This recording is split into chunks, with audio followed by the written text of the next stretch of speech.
جگہ دیکھا، اس سے پہلے ایک وقت میں 40 جگہ دیکھ چکا ہوں۔ اس بات پہ حیرت نہیں یا پھر اس بات پہ حیرت ہے؟ عجیب و غریب جملہ کہا جناب سلمان نے۔ جناب سلمان کہتے ہیں مولا اس بات پہ حیرت نہیں کہ آپ ایک وقت میں اتنی جگہ ہیں، حیرت اس بات پہ ہے کہ خطبہ دینے والا ایک ہے لیکن ہر منبر سے خطبہ جدا جدا ہے۔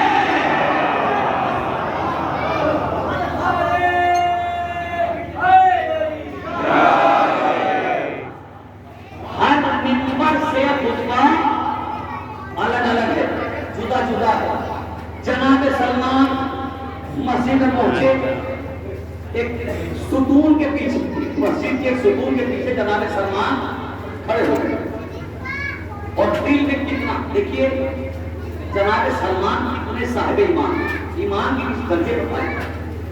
صحابی رسول میں سلمان سے بڑھ کر کسی صحابی کا ایمان نہیں، ایسا مالک اہل بیت، سلمان جیسا معرفت رکھنے والا ستون کے پیچھے کھڑا ہو گیا سلمان، اور دل میں خیال آیا میں علی کا خطبہ سنوں اور علی مجھے نہ دیکھے، میں علی کا خطبہ سنوں اور علی مجھے نہ دیکھے۔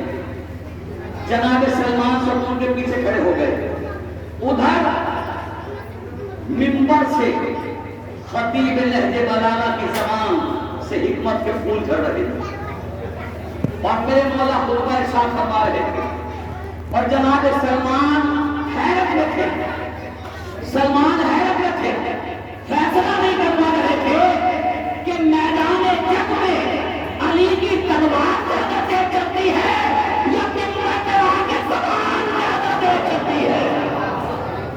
سلمان ستون کے پیچھے کھڑے ہیں، مولا کائنات خطبہ دے رہے ہیں۔ اب اگر اجازت ہو تو میں خطبہ آپ کے سامنے پیش کروں مولا علی کو۔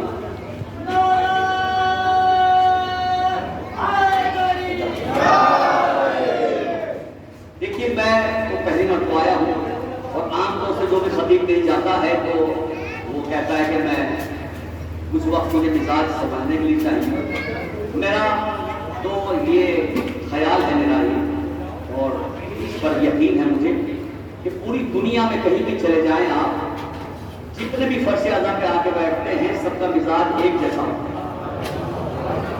مزاج جو فرش اعضاء تک آیا ہے اس کا آنا بتا رہا ہے کہ یہ سب ایک جیسے ہیں، اس لیے کہ یہاں آنے کے لیے یہاں ہر کوئی نہیں آتا، اس فرش مجلس پر ہر ایک نہیں آتا۔ یاد رکھیے یہاں وہ آتا ہے، ہم نے بہت بڑی بات ہے یہ، آپ کی طرف میں بات عرض کرتا ہوں، میں جملہ بڑا قیمتی جملہ ہے۔ دیکھیے یہاں آنے کے لیے بڑے شرائط ہیں، اس منزل تک آنے کے لیے بڑی شرائط ہیں، یہاں ہر ایک نہیں آتا۔ چلے کتنے نہ جانے کتنے لوگ ایسے ہوں گے اس مجلس میں بھی کہ جو گھر سے مجلس کا ارادہ کر کے چلے ہوں گے، وہ کہیں چوراہے پہ کھڑے ہوئے باتیں کر رہے ہیں۔ اگر بات میری غلط ہو تو بتا دیجیے، نہ جانے کتنے ایسے افراد ہوں گے جو گھر سے مجلس کا ارادہ کر کے مجلس کی نیت کر کے چلے ہوں گے اور کہیں کھڑے ہوئے چوراہے پر بائک کھڑی کر کے بائک کو اسٹینڈ لگا کے بائک پہ بیٹھے ہوں گے، تو سگریٹ پی رہا ہوگا، کوئی گٹکا کھا رہا ہوگا، باتیں ہو رہی ہوں گی، تو وہ یہ سمجھتے ہیں کہ ہم اپنی مرضی سے یہاں رکے، جبکہ ایسا نہیں ہے۔ یہی غلط فہمی ہے جسے ہم اپنے سینے میں پالے ہوئے ہیں، وہ یہ سمجھتے ہیں کہ ہم یہاں بیٹھے ہیں تو اپنی مرضی سے بیٹھے ہیں۔ نہیں عزیزان گرامی، فرش اعظم تک آنے کے لیے بڑے امتحان سے گزرنا پڑتا ہے۔ فرش مجلس میں ہر ایک نہیں آتا، یہاں وہی آتا ہے جسے وہاں کے بعد چنتی ہے، یہاں وہ آتا ہے جسے شہزادی کونین چنتی ہے، یہاں شہزادی کونین جسے بلاتی ہے وہ آتا ہے، ہر ایک نہیں آتا۔ تو یہ مجلس بڑی عظیم جگہ، یہاں آ جانا ہی کمال ہے۔ یہاں کیا ملتا ہے؟ دیکھیے ہر مجلس میں تبرک کا انتظام ہوتا ہے ہمارے پاس، کوئی مجلس ایسی نہیں کہ اس میں تبرک نہ ملتا، لیکن جو تبرک بانی مجلس جو مجلس کرانے والے ہیں، افراد انجمن کے ممبران وغیرہ جو بھی ہوتے ہیں مومنین جن کے تعاون سے پروگرام ہوتا ہے، جو ان کی طرف سے تبرک ہوتا ہے وہ تو ہوتا ہی ہے، لیکن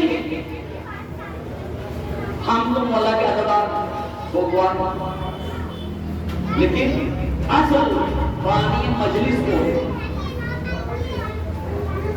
اس مجلس کی بانی کو، اس کی مالکہ کو، ہم تو مولا کے عزادار ہیں، امام حسین کے سوگوار ہیں، جو ہمیں میسر ہوا ہم نے انتظام کر دیا، جو تبرک بڑھتا ہے وہ بانی مجلس کی طرف سے ہوتا ہے، لیکن ایک تبرک وہ ہوتا ہے کہ جسے حسین کی ماں مانتی ہے، ایک تبرک وہ ہوتا ہے جو حسین کی ماں مانتی ہے، بانی مجلس شاید یہ میری مجلس کا سب سے قیمتی جملہ ہو، بانی مجلس جو مانتا ہے اپنی مرضی سے مانتا ہے، لیکن حسین کی ماں جو مانتی ہے وہ عزادار کی ضرورت کے مطابق ہوتی ہے، اگر کسی کو اولاد چاہیے اولاد کا تبرک ملے گا، اگر شفا چاہیے شفا کا تبرک ملے گا، دولت چاہیے دولت ملے گی، زیارت حسین چاہیے زیارت حسین ملے گی۔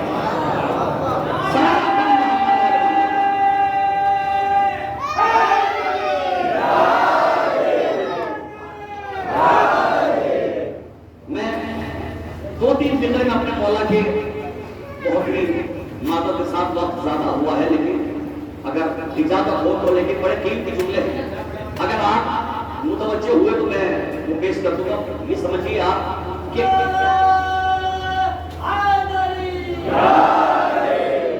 حالانکہ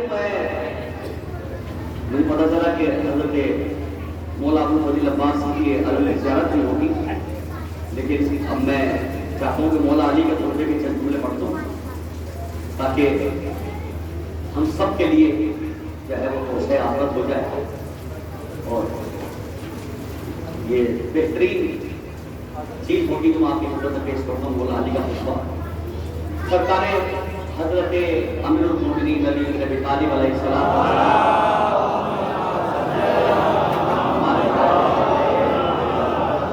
مولا کائنات خطبہ دے رہے ہیں، منبر سے علی کلام کر رہے ہیں، سلمان ستون کے پیچھے کھڑے ہیں، اور خطیب نہج بلاغہ ارشاد فرما رہا، بسم اللہ الرحمن الرحیم، الحمدللہ الذی وجعلنی علی الذات علی الصفات علی الاقوال علی الافعال علی الاحوال علی الاسم علی الجسم علی الحیات علی الممات علی الجاہ علی الغزوات علی الحیات علی الممات فلیعلم الانسان ویسمع السلمان انا ممدوح الرحمن انا موصوف القرآن انا مزین الجنان انا مطعم الانس والجان انا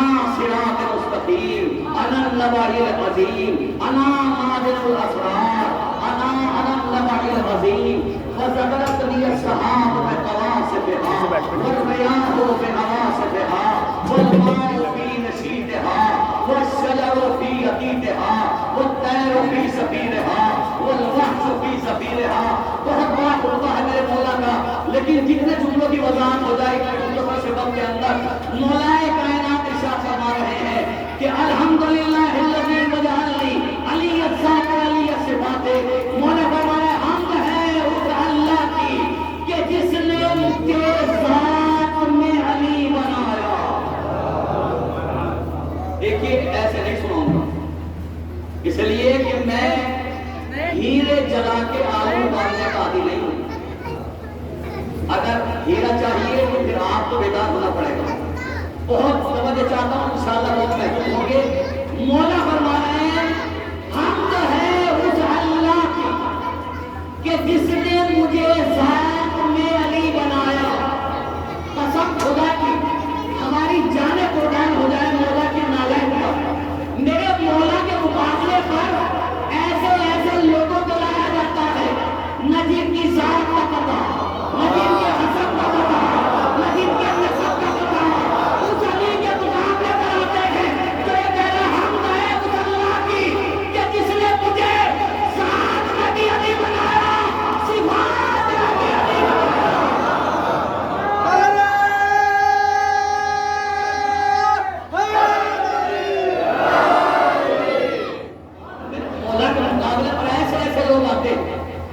جن کی نہ ذات کا پتہ، نہ حسب کا پتہ، نہ نسب کا پتہ، نہ قبیلے کا پتہ، نہ خاندان کا پتہ، وہ آ کر اس علی کا مقابلہ کرتے ہیں کہ جسے اللہ نے ذات میں بھی علی بنایا، صفات میں بھی علی بنایا۔ میرے مولا فرماتے ہیں حمد ہے اس اللہ کی علی الاسم، علی الجسم، حمد ہے اس اللہ کی کہ جس نے مجھے اسم میں بھی علی بنایا۔ سب اچھے میرے مولا فخر کر رہے ہیں اپنے نام پر۔ اب کیا کروں میں اس جملے کی وضاحت کے بغیر آگے بڑھ نہیں سکتا۔ علی جیسی ذات اگر کسی چیز پر فخر کرے تو وہ معمولی نہیں ہو سکتی۔ اب میں اس مجلس میں بیٹھے ہوئے سامعین حضرات کے ذہنوں کو جھنجھوڑ کر ایک بات کہنا چاہتا ہوں کہ دنیا اگر قیامت تک حضرت ابو طالب کا شکر ادا کرے تو ابو طالب کا شکریہ ادا نہیں ہو سکتا۔ وہ احسان کیے ہیں ابو طالب نے، قسم خدا کی اگر ابو طالب نہ ہوتے تو معاشرے کو اچھے نام میسر نہ ہوتے، اگر ابو طالب نہ ہوتے تو دنیا کو اچھے نام نہ ملتے۔ اس لیے تو میرے مولا فخر کر رہے ہیں حمد ہے اس اللہ کا کہ جس نے مجھے اسم میں علی بنایا۔ جناب ابو طالب کے یہاں بیٹوں کی ولادت ہوئی، جس وقت ابو طالب کے یہاں بیٹے کی ولادت ہوئی ہے جو بات سننے کی ہے، صاحبان علم کا مجمع مولانا تشریف فرما ہے، تصدیق کریں گے۔ اور اب تو یہ دنیا اس منزل میں پہنچ گئی ہے کہ ہر انسان اپنی جیب کے اندر لائبریری لے کے چلتا۔ تاریخ کے جملہ کے حضرت عرض کر رہا ہوں، جس وقت سرکار ابو طالب نے اپنے بچوں کے نام رکھے اس وقت عرب کا کلچر کیا تھا، عرب کا ماحول کیا تھا، عرب کی تہذیب کیا تھی، عرب کی تعلیم کیا تھی، عرب کا ماحول کیا تھا۔ جس وقت سرکار ابو طالب نے اپنے بچوں کے نام رکھے اس وقت عرب کا ماحول یہ تھا، خصوصاً جوانوں میں جب توجہ چاہتا ہوں اس جملے پر، ماحول یہ تھا کہ گھر میں بچہ پیدا ہوا، باپ گھر کے باہر نکلا، جس چیز پر پہلی نگاہ پڑی ماں کا بیٹے کا نام رکھ دیا۔ گھر میں بچہ پیدا ہوا، باپ گھر کے باہر نکلا، بلی پہ نگاہ پڑی، ہریرہ نام رکھ دیا۔ گھر میں بچہ پیدا ہوا، باپ گھر کے باہر نکلا، پتھر پہ نگاہ پڑی، حجر نام رکھ دیا۔ گھر میں بچہ پیدا ہوا، باپ گھر کے باہر نکلا، چوراہے پر لوگوں کو اکٹھا دیکھا، بیٹے کا نام ابن ہجوم رکھ دیا۔ قسم خدا کی جو میں تاریخ کے وہ ورق رکھ رہا ہوں کہ جسے کبھی مٹایا نہیں جا سکتا۔ وہ تاریخ میں اپنے نہیں تمام برادران کی تاریخ سے پڑھ رہا ہوں، سب کے یہاں موجود ہے۔ گھر میں بچہ پیدا ہوا، باپ گھر سے باہر نکلا، دروازے پر لوگوں کا ہجوم دیکھا، ہر شخص یہ کہہ رہا تھا کہ تیرے گھر میں پیدا ہونے والا بچہ میرا ہے۔ باپ پلٹ کر گھر میں آیا تو روزہ سے پوچھا کہ دروازے پر لوگوں کا ہجوم ہے، بچہ کس کا ہے؟ کہا پورا ڈال لو۔ تاریخ ہے میں تو بہت ہی شائستہ الفاظ عرض کر رہا ہوں، کا پورا ڈال دیجیے۔ جب کسی نتیجے پر نہ پہنچا تو بچے کا نام ابن ہجوم رکھ دیا۔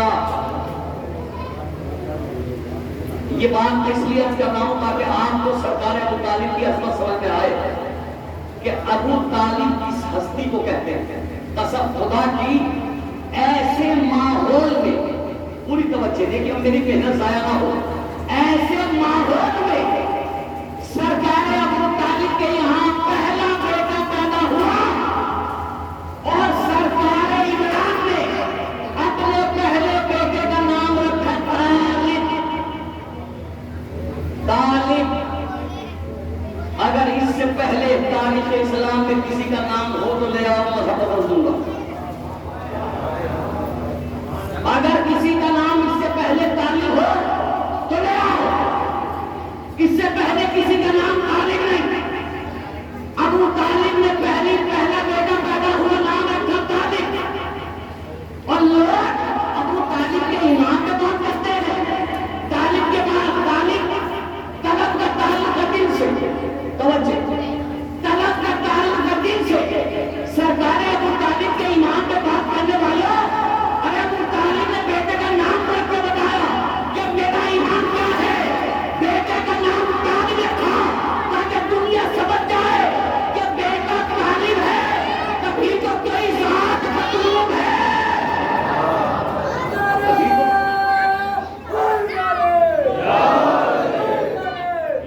10 سال کے بعد پھر بیٹا پیدا ہوا، نام رکھا عقیل۔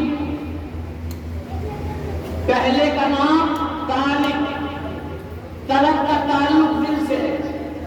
دوسرے کا نام عقیل، عقل کا تعلق سر سے ہے۔ پہلے کا طالب، دوسرے کا عقیل۔ عقیل کے معنی ہے صاحبان عقل کا سردار۔ دوسرے بیٹے کا نام عقیل۔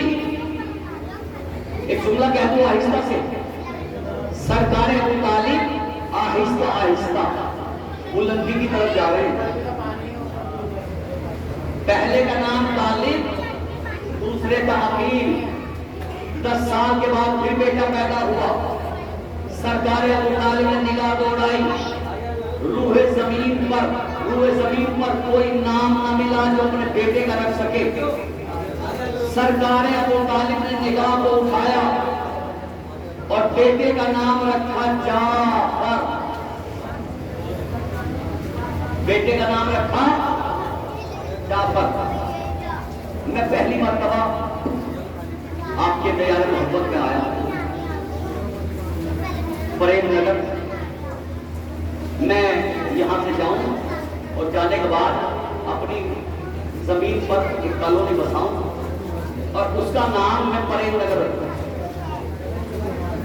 کچھ عرصے کے بعد یہاں سے کسی مومن کو وہاں جانا ہو، اب پوچھے بھائی نام کیا ہے؟ کہ پریم نگر۔ انصاف سے بتائیے کہ فوراً ذہن میں خیال آئے گا یا نہیں کہ جس نے اس کا نام رکھا ہے یا تو وہ پریم نگر گیا ہے یا اس نے یہ نام کہیں پڑھا ہے، کہیں سنا، تبھی تو نام پریم نگر رکھا۔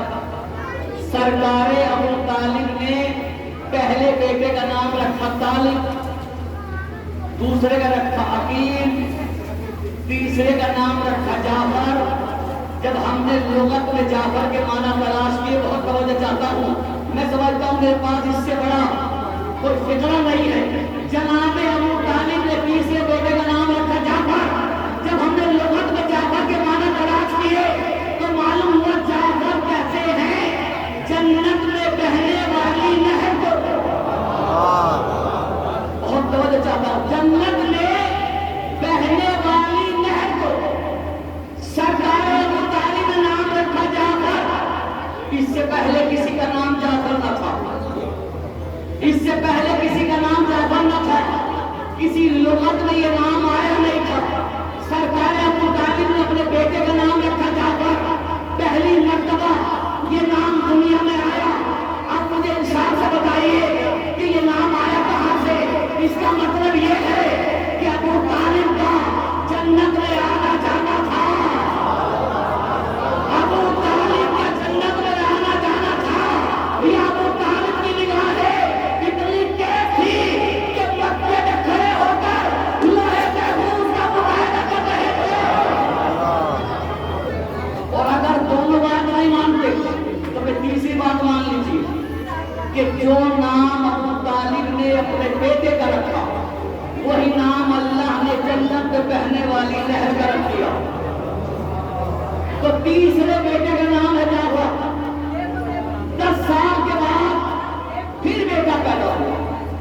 بس اس منزل تک مجھے آپ کو لانا تھا۔ 10 سال کے بعد پھر بیٹا پیدا ہوا اور جیسے ہی بیٹا آیا، تھوڑی سی اس کی اگر آواز کم ہو سکتی ہے، سلام علیکم محمد والا۔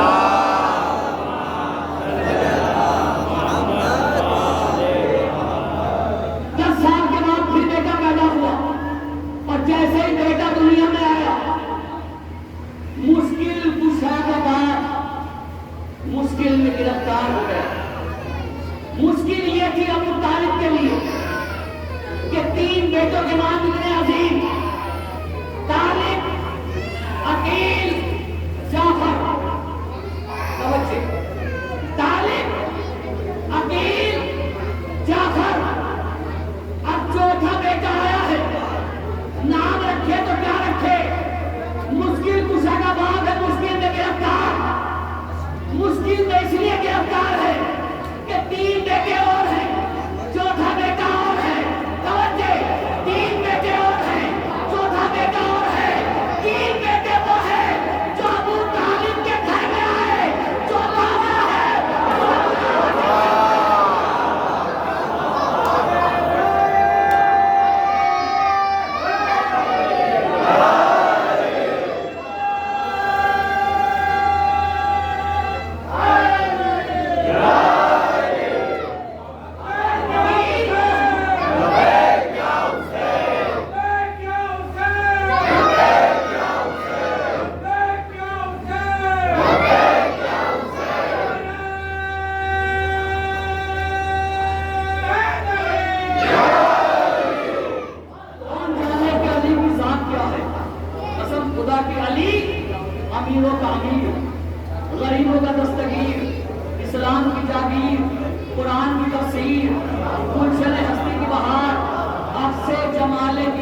مسکین قلب بیمار جس کا پسینہ جنت کی خوشبو، چہرے کی چمک سرسبیل کی آبرو، بزم ہستی کو سجانے والا، کائنات کو جگمگانے والا، صحاب رحمت، روح عبادت، شان ریاضت، منع جود و صفا، مخرج صدق و صفا، باب علم، شہر علم، موج سخاوت، جان شجاعت، رجل کرار عسکریت، رجل کرار عسکریت، حامل ذوالفقار شہنشاہیت، جری سخی وسیع ولی علی، دین کی رونق شمس ضیاء، دامن شبغم سے کانتا، زبان حال سے دعا کو حضور رب کا کردگار، دعا قبول، مقصد حصول، قدرت نے لڑائی لی، ماحول تیار ہوا، فضا سازگار ہوئی، ہوائیں دل تک چلی،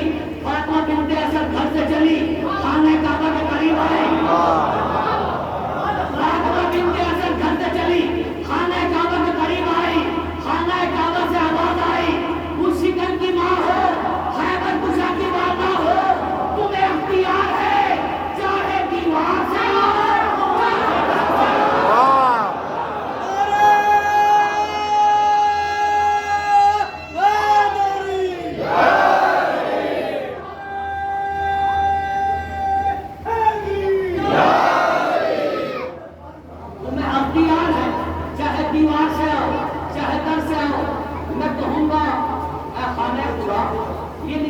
کرنے کی کیا ضرورت تھی کہ تم اختیار ہے، چاہے دیوار سے آؤ چاہے در سے آؤ، عجب نہیں کہ خانہ خدا جواب دے کہ نادان تو نہیں جانتا، پوری توجہ چاہتا ہوں جملے پر، نادان تو نہیں جانتا جو بچہ اس دنیا میں آنے والا ہے وہ ایسا معجز نما ہوگا، جب چاہے گا در بنا دے گا، جب چاہے گا در کھا لے گا۔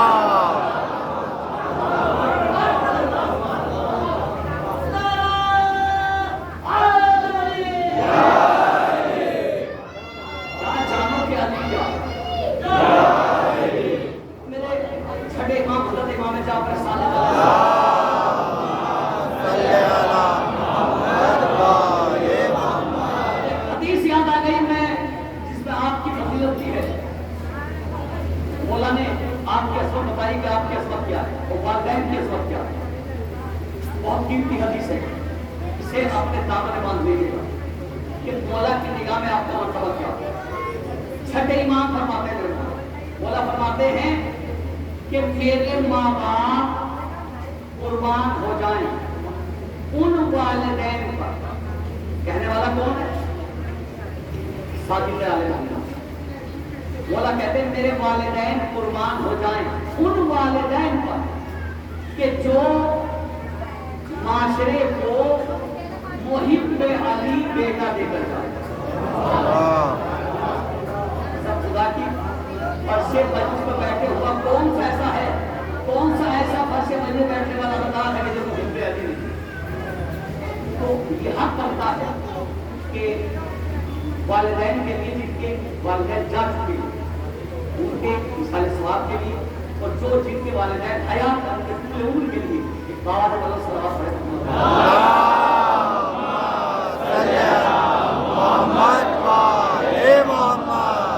سنیے مولا کی حدیث، مولا فرماتے ہیں میرے والدین میرے ماں باپ قربان ہو جائیں ان والدین پر کہ جو معاشرے کو محب علی بیٹا دے کر جائیں۔ کیا شرکم والدین کا ان کا جو معاشرے کو محب علی بیٹا دے کر جا رہے ہیں، ان کا شرف یہ ہے کہ چھٹے مولا کہہ رہے ہیں میرے ماں باپ ان پہ قربان ہو جائیں جو معاشرے کو محب علی بیٹا دے کر جاتے ہیں۔ کہاں ہے وہ لوگ کہ تو جناب ابو طالب پر اور جناب فاطمہ بنت اسد پر الزام لگاتے ہیں، ارے میرے مولا کی بات تو سنو، مولا کہہ رہے ہیں میرے والدین قربان ہو جائیں ان والدین پر جو معاشرے کو محب علی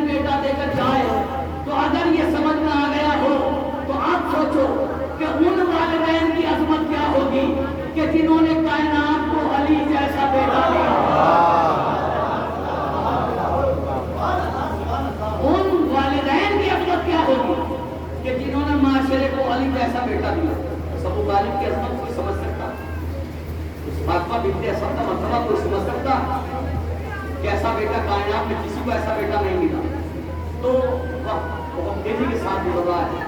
میرے مولا فرما رہے ہیں، میرے مولا فرماتے ہیں کہ میرے والدین فرمان ہیں. ایک بات اور آ گئی والدین کے حوالے سے، کیونکہ یہ وہ جگہ ہے کہ جہاں سے ہم اپنی زندگی کو سنوارنے کے اصول لے کر جاتے ہیں. یہ وہ جگہ ہے کہ جہاں سے ہم اپنی زندگی کو سنوارنے کے اصول جہاں سے حاصل کرتے ہیں.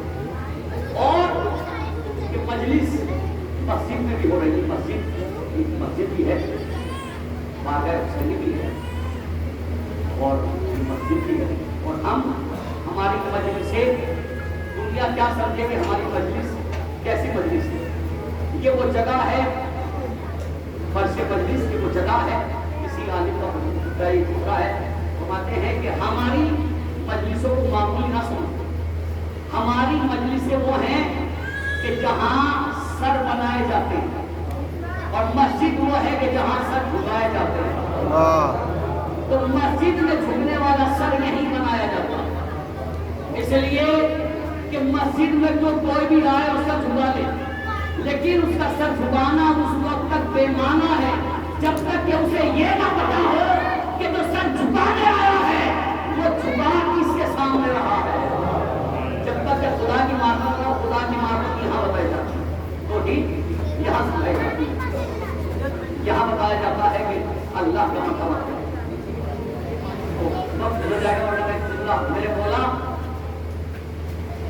فرمایا سرکار ابو طالب کہ میرے 3 بیٹے وہ ہیں کہ جو میرے گھر میں آئے، اور چوتھا بیٹا وہ ہے کہ جو آیا ہی خدا کے گھر میں. پریشان ہے ابو طالب کہ نام رکھے تو کیا رکھے، نام رکھے تو کیا رکھے. آوازیں غیبی آئی، ابو طالب پریشان نہ ہونا، کیا محمود پریشان ہوں.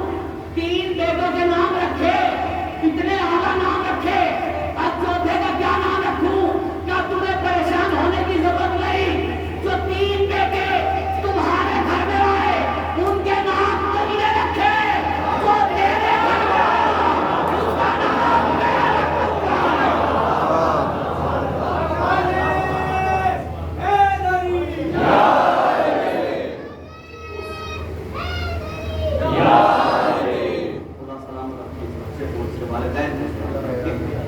یہ اتفاق نہیں ہوتا. نعرہ بچے نعرہ بنا دیتے ہیں. میں معذرت کے ساتھ یہ جملہ کہہ رہا ہوں، 2 چیزیں ایسی ہیں کہ جس پر انسان کا اختیار نہیں. 2 چیزیں ایسی ہیں کہ جس پر انسان کا اختیار نہیں. ایک رونے پر. بہت سے ذاکرین یہاں بیٹھ کر ان کا بس نہیں چلتا کہ وہ عزاداروں کے آرے مارے کہ رو، جبکہ رونا انسان کے اختیار میں ہے ہی نہیں. دوسرے نعرہ لگانا، علی کے فضائل پر مسکرانا، خوش ہونا، یہ انسان کے اختیار میں نہیں ہے. جب اس کا دل علی کی فضیلت سے چھونے گا تو اگر کوئی چاہے بھی وہ نعرہ روک نہیں سکتا.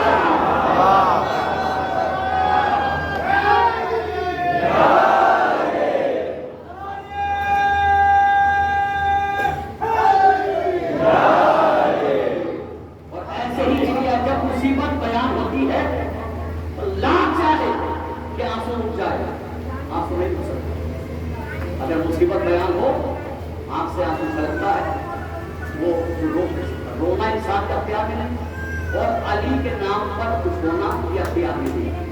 دعائیں دیں، جب چہرہ فضائل علی سے کھل جائے تو ہاتھوں کو اٹھا کر اپنے والدین کے حق میں دعا کریں، اپنے والدین کے حق میں دعا کریں. ساتھ کوئی امام ملے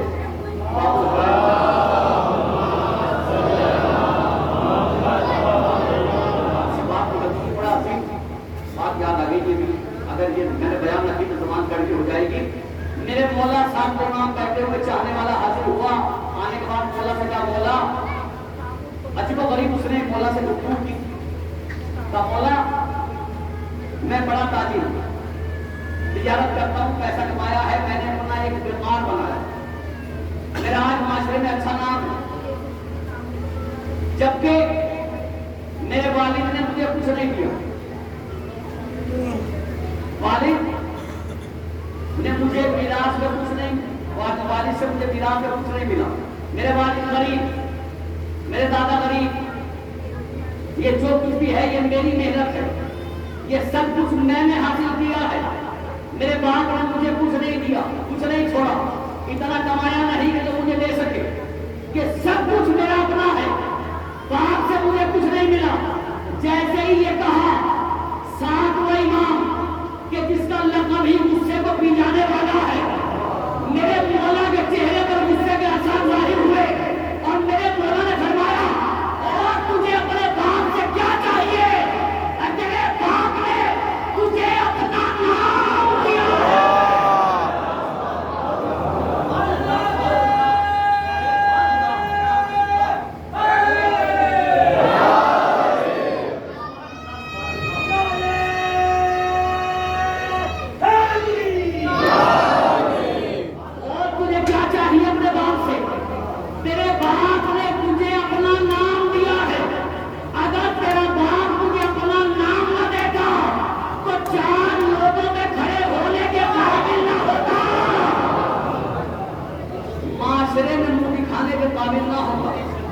کسی اچھے گھرانے میں رشتہ دینے کے قابل نہ ہوگا، یہ دولت، یہ شہرت، یہ تجارت، یہ سب بے معنی ہو جاتی ہے اگر باپ اپنا نام نہ دے۔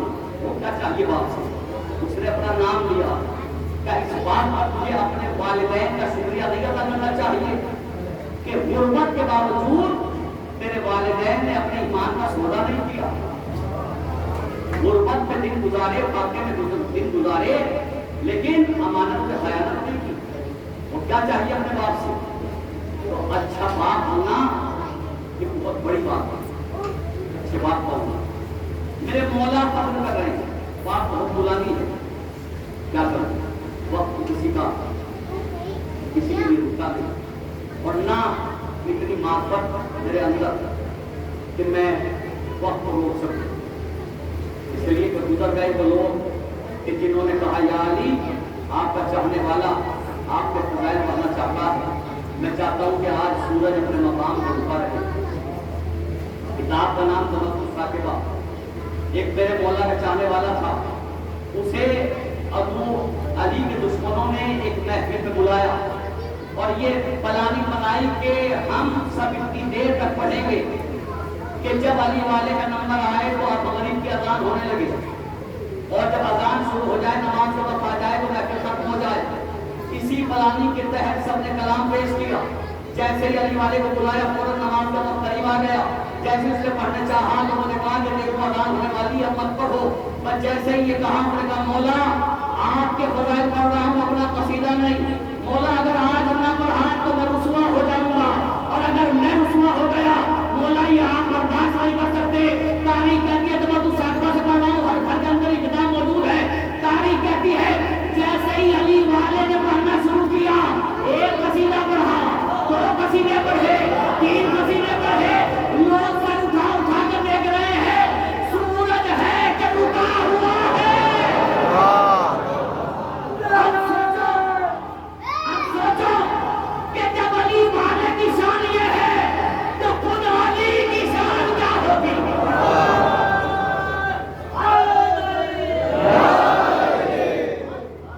علی کی شان کیا ہوگی؟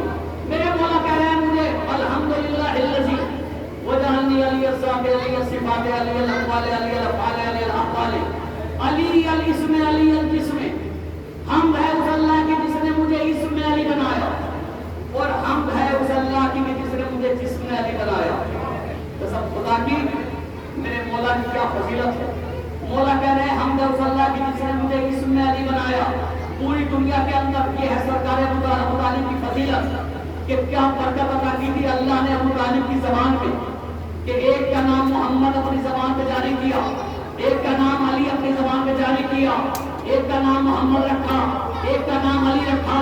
آج پوری دنیا کے اندر آپ تلاش کر لیجئے، اگر کہیں مسلمان کا گھر ہوگا تو ہر گھر کے اندر یا تو محمد ملے گا یا علی ملے گا. سوچو کہ ابو طالب کی زبان میں کتنی برکت ہے, کتنی بابرکت زبان تھی ابو طالب کی, اور کس محبت سے نام رکھا تھا کہ ہر گھر میں محمد ملے گا, ہر گھر میں علی ملے گا. اس مجلس میں بھی کتنے علی ہوں گے, کتنے محمد ہوں گے. میرے مولا کہہ رہے حمد اس اللہ کی جس نے مجھے اسم میں علی بنایا, لیکن پوری دنیا میں نام کے علی تو بہت ملیں گے. بس آخری بات ہے, نام کے علی تو بہت ملیں گے, لیکن جسم کا علی کوئی نہیں ملے گا. میرے مولا کہہ رہے ہیں حمد اس اللہ کی جس نے مجھے نام میں بھی علی بنایا, جسم میں بھی علی بنایا, اسم میں بھی علی بنایا, جسم میں بھی علی بنایا. تو اسم کے علی تو بہت مل جائیں گے, لیکن جسم کا علی کوئی نہیں ملے گا. کیوں؟ اس لیے کہ جسم کا علی ہونے کے لیے ہاتھ ید اللہ ہو, آنکھیں عین اللہ ہو, چہرہ وجہ اللہ ہو. جسم کا علی ہونے کے لیے یہ سارے اعضاء, یہ سب اعضاء ہونا چاہیے. ہاتھ ید اللہ ہونا چاہیے, آنکھیں عین اللہ ہونا چاہیے, چہرہ وجہ اللہ ہونا چاہیے, نفس اللہ ہونا چاہیے. مولا وقت 1 گھنٹہ تقریباً ہو گیا. اب 2 فکریں مجھے پڑھنا تھے لیکن وقت نہیں ہے, وضاحت نہیں کر سکتا. عربی کا متن کا ترجمہ کر کے میں اپنی بات کو مکمل کر دوں تاکہ جو عربی پڑھی ہے اس کا ترجمہ پہنچ جائے, وضاحت نہیں کرنی ہو جائے گی. میں جانتا ہوں تو سامعین کہ ہر ایک محنت مشغول کرنے والے ہر طرح کا طبقہ ہے, اور مجالس کا سلسلہ اتنا زیادہ ہے کہ جو صحیح کر رہا ہے وہ بھی تھکا ہوا ہے. اس بات کا خیال ہے, اور زیادہ ہو جائے معذرت چاہتا ہوں, لیکن بس میں یہ چاہ رہا تھا کہ فرمائے آپ کو اتنا زیادہ پیش کروں. تو ایک سارا پڑھنے محمد والا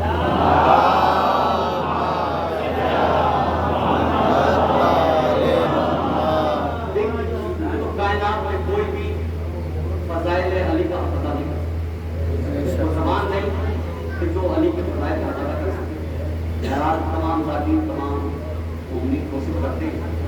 میرے مولا یہ عربی پر ان کا ترجمہ کر دوں. میرے مولا فرما رہے ہیں وہ یاد نہ کرتا آپ کو جناب سلمان فارسی سکول کے پیچھے کھڑے, اور دل میں یہ خیال آیا ہے کہ میں علی محمود کا سوم اور علی مجھے نہ دیکھے. لیکن جیسے ہی مولا کائنات یہاں تک پہنچے, الحمدللہ الذی وجعلنی علی الذات علی الصفات علی الاقوال علی الافعال علی الاقوال علی الاسم علی الجسم علی الحیات علی الممات علی الجاہ علی الغزوات. تو میرے مولا نے فرمایا فلیعلم الانسان ویسمع السلمان. میرے مولا نے فرمایا کہ جتنے لوگ ہیں وہ جان لیں, اور ستون کے پیچھے کھڑا ہوا سلمان سن لے. سلمان یہی سوچ رہے کہ مولا مجھے جان کرے کہ میں یہاں کھڑا ہوں. وہ علی کہ جس کے سامنے کوئی پردہ نہیں. میرے مولا کوئی بھی کائنات کا سوال ایسا پیدا نہیں ہوا کہ جس کا جواب علی نے فوراً نہ دیا. ہر سائل حیرت میں ہے. ایک دن خلیفہ ثانی میرے مولا کے پاس آیا, آنے کے بعد کہا یا علی آپ بغیر سوچے سمجھے ہر سوال کا جواب دے دیتے ہو, کبھی سوچ لیا کرو, غور و فکر کر لیا کرو, ہو سکتا ہے کبھی کوئی غلطی ہو جائے. جیسے یہ کہا, میرے مولا نے کہا کہ اے خطاب یہ بتاؤ کہ تمہارے ہاتھ پر انگلیاں کتنی ہیں. اب جو 45 سے پڑھو, پہلے سنت بخاری کی کتاب ہے, ریاض النظر میں بھی یہ روایت موجود ہے, اور کوکب دبری میں بھی یہ روایت موجود ہے. میرے مولا نے کہا یہ بتاؤ کہ تمہارے ہاتھ پر انگلیاں کتنی ہیں. انہوں نے کہا 5. کہا غور کر لیتے, غور و فکر کر لیتے, دیکھ لیتے کہ ایسا تو نہیں کہ 4 ہوں یا 6 ہوں. کہا یا علی آپ کیسی باتیں کر رہے ہیں, یہ 5 انگلیاں ہر وقت میری نگاہوں کے سامنے رہتی ہیں. میرے مولا نے فرمایا کہ بس جس طرح تمہارے ہاتھ کی یہ 5 انگلیاں ہر وقت تمہارے سامنے رہتی ہے, بس اسی طرح یہ پوری کائنات علی کے سامنے رہتی ہے.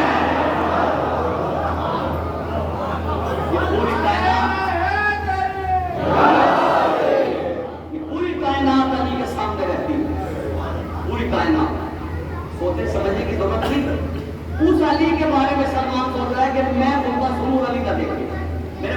جتنے لوگ ہیں وہ جان لیں وَلْيَعْلَمِ الْإِنسَانُ وَيَسْمَعَ سلمان، اور ستون کے پیچھے کھڑا ہوا سلمان سن لے. بس سلمان فوراً ستون کے پیچھے سے نکل آئے. سوال میرے مولا نے کہا کیا کروں؟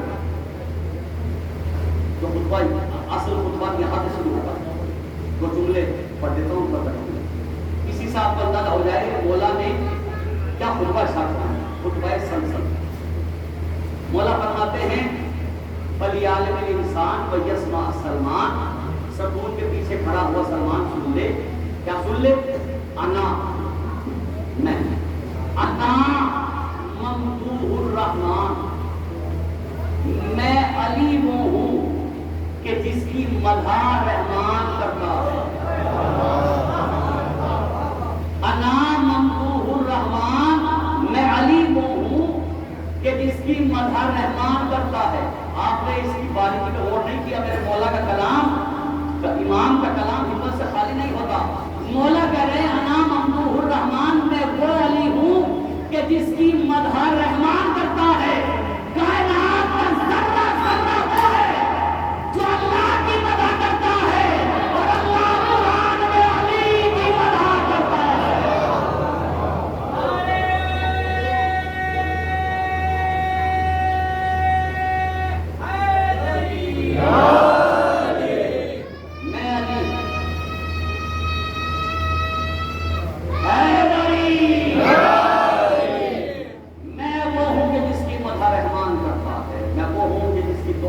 قرآن بیان کرتا ہے.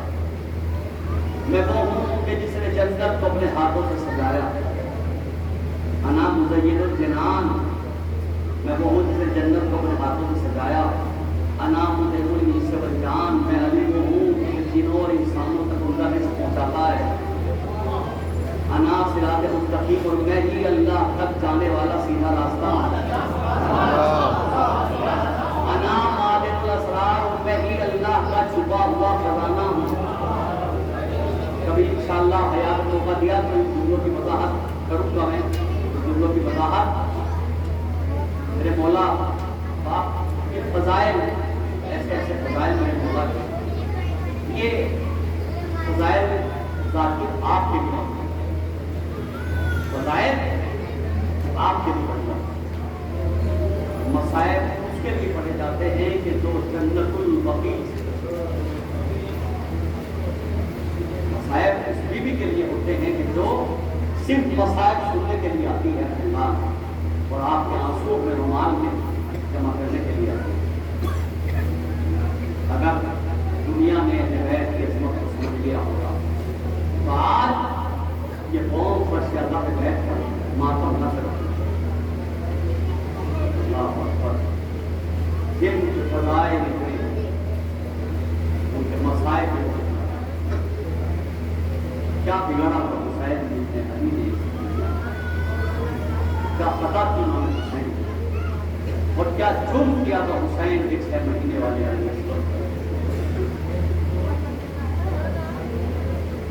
اللہ. کربلا میں ذرہ کا مجھے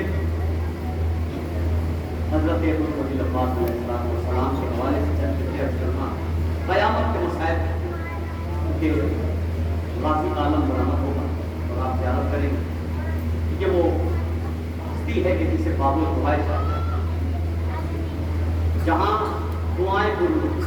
میں نے علماء سے سنا ہے، میں نے یہ حدیث کہاں کیونکہ میری نظروں سے نہیں گزری، لیکن میں نے سنا ہے علماء سے کہ جب مسائل امام حسین بیان ہو رہے ہیں اور آنکھ سے آنسو بہ رہے ہیں، اس وقت پر سے مجلس پر بیٹھ کر اگر دعا کی جائے تو دعا صورت میں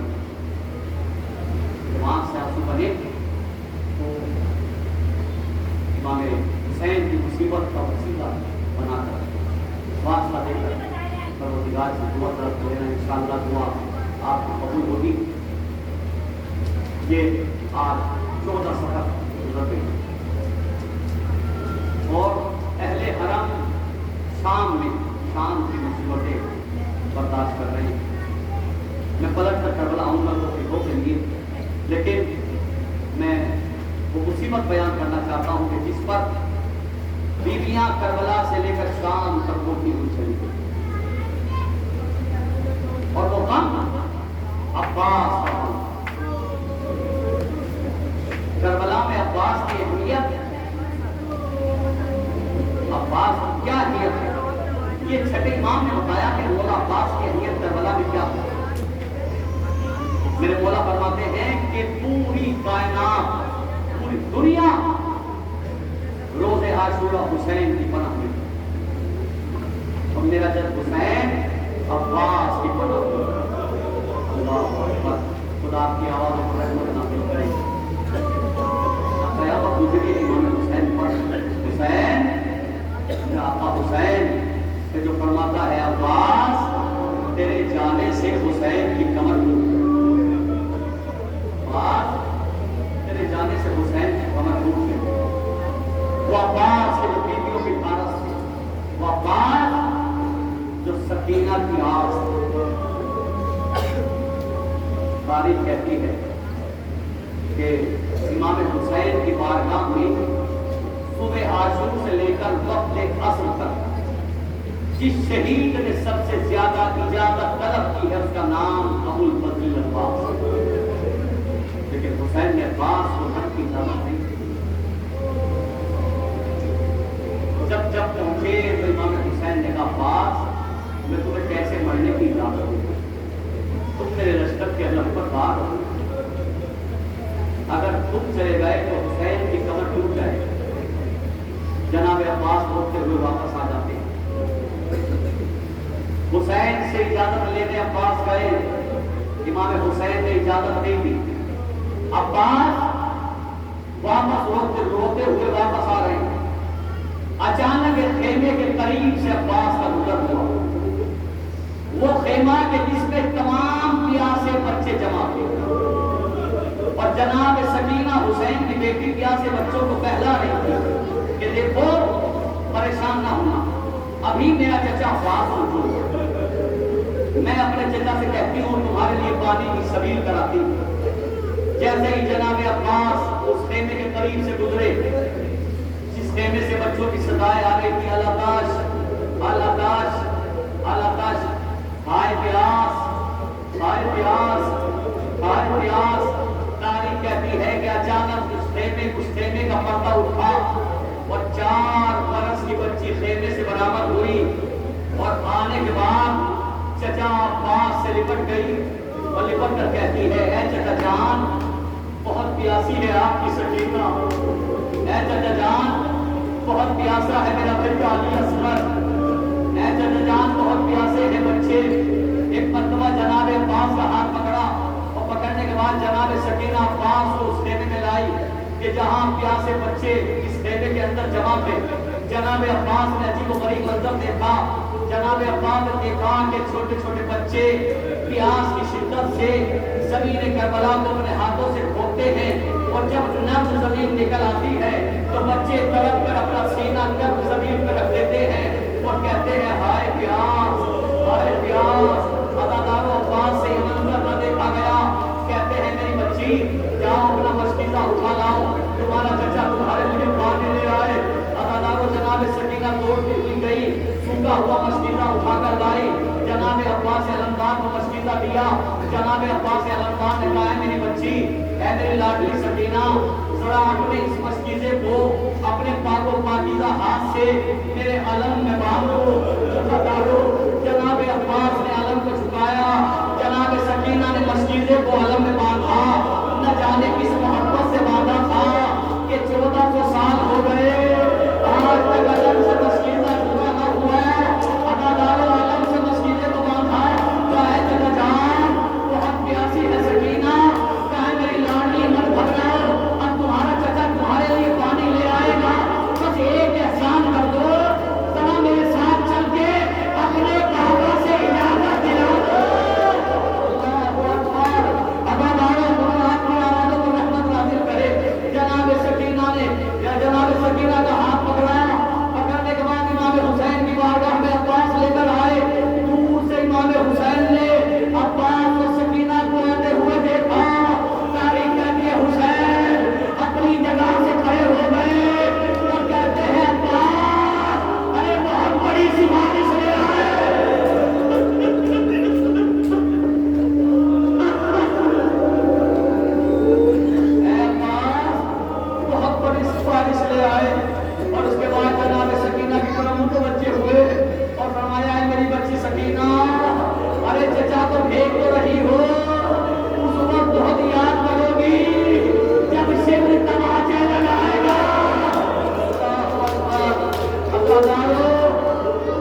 سکینہ کا شکریہ ادا کیا اور اب بات واپس پلٹ رہے ہیں کہ ایک مرتبہ خیام حسینی میں بحران برپا ہو گیا۔ اب تک جن بیویوں کے وارث اس دنیا سے گئے تھے کوئی بیوی نہیں روئی تھی، اس لیے کہ ہر ایک بیوی کو ٹھارس تھی کہ ابھی عباس کو، لیکن تاریخ کہتی ہے کہ جیسے ہی عباس کو رن کی اجازت ملی ہر خیمے سے بیویوں کے رونے کی آوازیں بلند ہوئی۔ اداکار و جناب زینب نے فضا سے پوچھا فضا یہ بیویاں کیوں رو رہی ہے؟ فضا نے کہا بیوی اب تمہارا پردے کا ضامن جا رہا ہے۔ اداکاروں ارے جناب زینب نے کہا فضا ذرا میرے عباس کو میرے خیمے میں بلاؤ۔ عباس کو خیمے میں بلایا اور بلانے کے بعد جناب زینب نے تمام مسائل چھوڑ کر اس کا کام جناب زینب نے عباس سے کہا باپ جب زینب چلی تھی مدینے سے تو ہر بیوی کے پردے کی ضمانت لی تھی۔ اے عباس چند لمحے کے لیے رک جاؤ تاکہ میں ہر بیوی کو بلا کر اس سے معذرت کروں۔ اداکار و تمام بیویاں زینب کے خیمے میں جمع ہوئی۔ جب سب بیویاں آ گئی تو جناب زینب نے اپنے ہاتھوں کو جوڑا اور جوڑنے کے بعد کہا اے بیویوں علی کی بیٹی کو معاف کر دینا، اس لیے کہ جس عباس کے سہارے میں نے ضمانت لی تھی اب وہ میرا شیر عباس جا رہا ہے۔ اے بیویوں ارے تمہارا پردہ تو تمہارا پردہ اب تو زینب کا پردہ بھی سلامت نہ رہے گا۔ اداکاروں عباس جانے لگے تو جناب زینب نے روکا اور روکنے کے بعد کہا عباس ذرا اپنے علم کو جھکاؤ۔ جناب عباس نے علم کو جھکایا اور علم کے پھریرے پر جناب زینب نے کچھ لکھا۔ عباس نے پوچھا شہزادی کیا لکھا؟ کہ جب میرے بابا علی مرتضیٰ میدان جنگ میں لڑنے کے لیے جاتے تھے تو میری ماں فاطمہ زہرا میرے بابا کے علم پر لکھتی تھی نصر من اللہ ہے وفتح قریب، اور میرا بابا میدان کو فتح کر کے آتا تھا جاؤ عباس جاؤ خدا حافظ۔ عباس خیمے سے نکلے اللہ تعالیٰ علم پر حسین کی نگاہ پڑی، حسین نے کہا عباس علم اٹھاؤ۔ جناب امام حسین نے عبارت کو لکھوایا، لکھوانے کے بعد دوسری عبارت کو لکھا۔ زینب نے فضا سے پوچھا میرے حسین نے علم پہ کیا لکھا؟ فضا نے کہا بیوی آقا نے لکھا انا للہ و انا الیہ راجعون۔